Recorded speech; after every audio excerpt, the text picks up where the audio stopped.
Hello guys and welcome back to the channel. What a absolutely beautiful day for the portfolio. What a beautiful day for Rocket Lab shareholders. And it's quite funny. We all know what happened. Rocket Lab got a new launch contract. So in this video, I want to show you what happened to my portfolio, what I think about the contract. And Wall Street does not understand Rocket Lab because the stock should not be so much up based on this contract, but it's a very nuanced viewpoint. So I'm going to go into it towards the end of the video. All I ask is that you make sure that you're subscribed to the channel.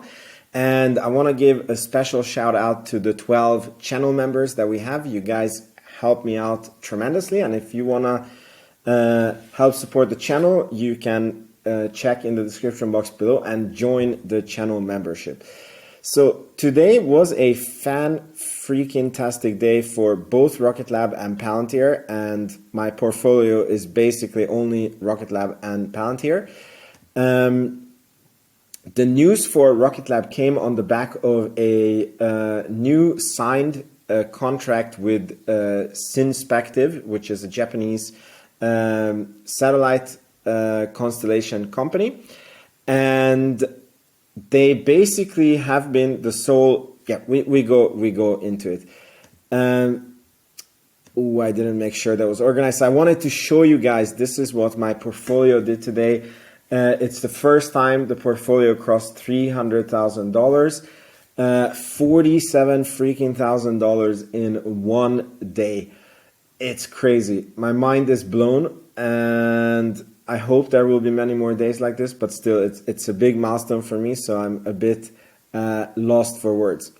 And I did write covered calls for Palantir at $26 after a big jump, and Palantir closed at 25 it was at 26.00. It never went any higher, and it closed just below 26. Tomorrow is an exchange holiday, and there's 2 more days.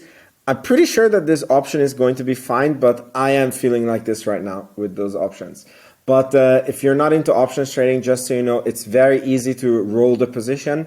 So it doesn't mean that the Palantir shares are going to be called away from me, even if this doesn't go my way. And the reason why I write covered calls on Palantir is actually to hedge my portfolio. So I actually don't mind if on this particular position I don't make money, because I want to have positions that work in my favor in case Rocket Lab and Palantir goes the other way. So with that out of the way, let's get into the details of this contract. So Rocket Lab has been the sole launch provider for Synspective Stri-X constellation, successfully deploying 4 Stri-X satellites across 4 dedicated electron launches since 2020. In addition to the 10 new dedicated launches signed today, another 2 launches for Synspective have already been booked and are scheduled for launch this year from Launch Complex 1 in New Zealand. The launches in the new deal will take place across 2025 to 2027. So this is obviously a very happy customer who Rocket Lab has delivered 4 launches to them. 2 is still in order, and then on top of it, they reordered 10. This is obviously a proof of concept that for satellite companies, it's not worth to wait for SpaceX's transporter mission for many reasons. One, if your satellite is late by any chance, these transporter missions are booked up for the next 2 years, then you basically have to skip 2 years. And do you know how much it costs to have all your employees, all your offices, all the R&D that you spent on the satellite? Like, imagine spending $100 million on 6 new space satellites, and you miss SpaceX's transporter mission, and you have to wait 2 years. So those $100 million make 0 return for 2 years. You have your employees, your offices that you have to pay for. It's basically like a bankruptcy for the company. And on top of it, all the transporter missions go up into one place, and these satellites might need to go to different orbits, different inclinations, different apogee, perigee, all these things. So it's basically a proof of concept that the Electron is very, very useful as a standalone vehicle. Now, I wanted to show you guys a clip about how the New Zealand media, this is probably Australia actually, how they portrayed this launch and what they think about it. Space company Rocket Lab has signed an historic deal in Japan. The agreement was made as part of a trade mission led by the country's Prime Minister. New Zealand and Japan are taking their relationship to new heights. Kiwi space company Rocket Lab is signing a deal to launch 10 Japanese satellites from New Zealand. This is one of the largest launch contracts in the small launch space history. The technology, from SIN's perspective, uses sensors to monitor infrastructure on Earth. At the moment, the state of the art is to put out an aeroplane and endlessly circle the sky.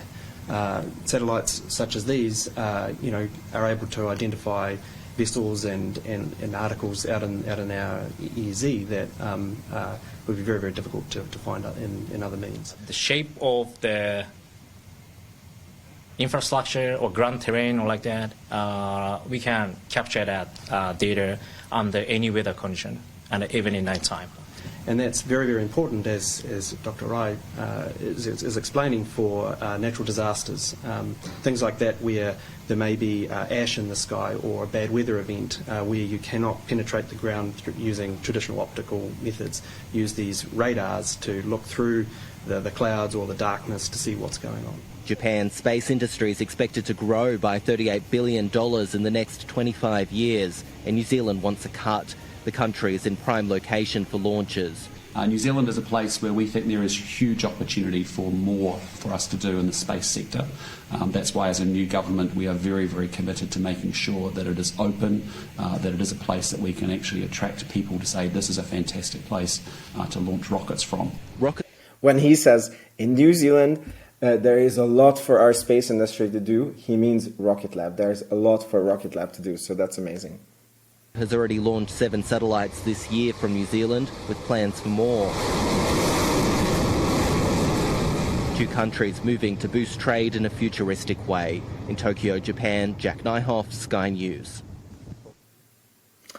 So now we come to the final point. Rocket Lab is a space systems company, believe it or not, who also happens to launch rockets. So the name is even like misnomer at this point. It did start out as a rocket company, so it's quite understandable, but it's still 33% of the income of Rocket Lab.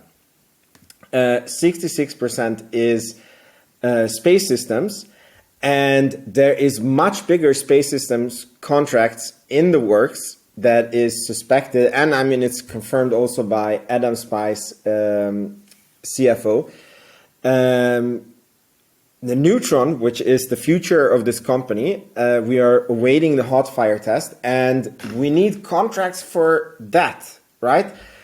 And Neutron is a vehicle that has been operational. It's the fastest vehicle to reach, fastest rocket to reach 50 launches.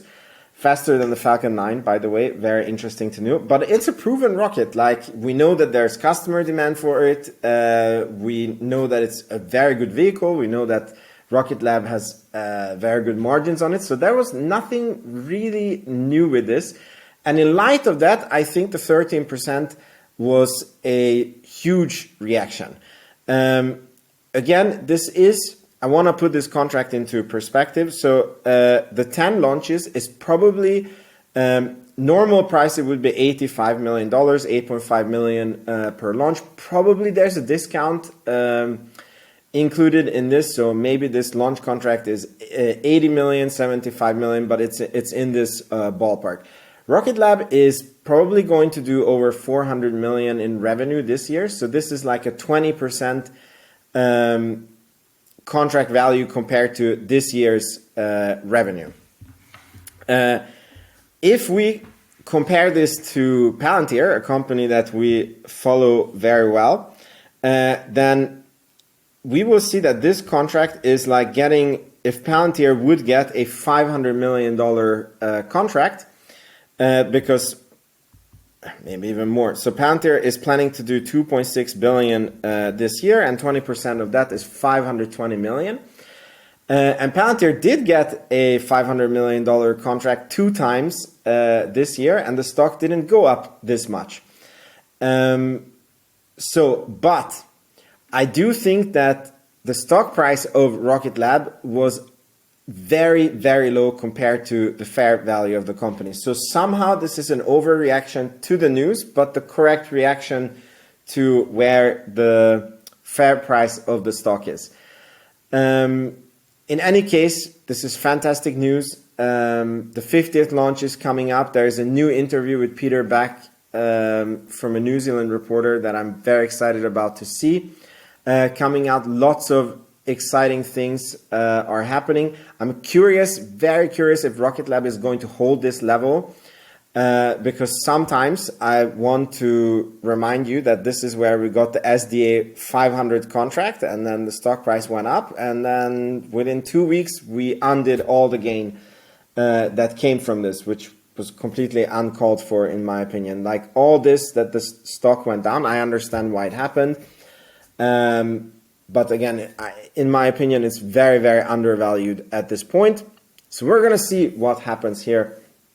Let me know what happened to your portfolio. How was your day when Rocket Lab went up so much? Let me know if you think that this huge jump is justified, and also if we're going to keep this price level and we're going to go blow past 5, or we're going to see a pullback and go visit maybe the low 4s again. I'm just curious about the sentiment on the stock. So very curious to hear from you. Thank you so much for watching.